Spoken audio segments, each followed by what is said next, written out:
Jeg vil starte med at vise, hvordan man tager respiratorindmaden ud. Man trykker på den lille knap her i siden af respiratoren, og så falder kassetten ned. Og jeg kan tage den ud, sådan her. Den anden trykker jeg på den nederste tab her, så vil den også falde ned helt af sig selv. Sådan her. Alt indgangsmateriale som respiratorslanger og fugterkammer kasseres. Respiratorens faste dele, touchscreen, gasslanger, netledninger og lignende aftørres med de gule wet wipes samt overtørres med en klorklud efter isolation, og klor er anbefalet.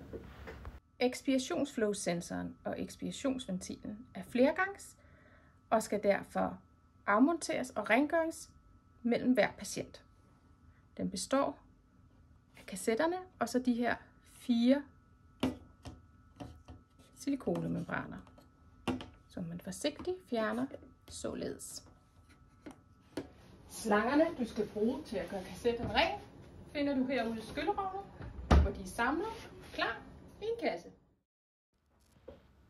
Alle dele, inklusiv de 4 silikonemembraner, lægges i vaskemaskinen i skyllerummet.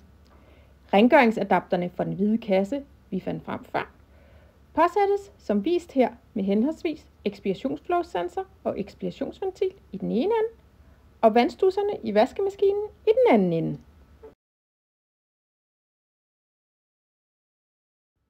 Pas på, at slangerne ikke kinker.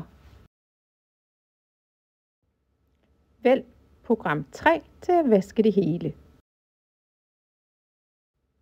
Efter vask lægges alle delene til tørre i tørreskanet, også de 3 rengøringsadaptere. Nu er kassetterne og membranerne rene og tørre. Jeg påsætter membranerne på denne her måde.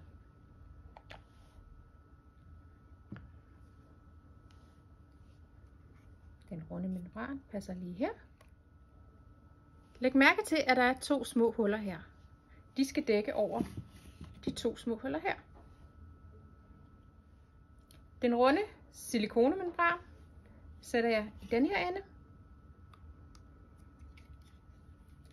Skal ikke sidde i den her ende.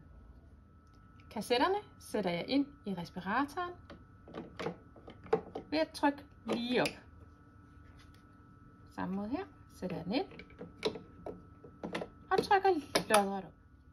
Nu er respiratoren klar til at blive samlet med fugter og respiratorslanger på samme måde som vi kender det fra drikker.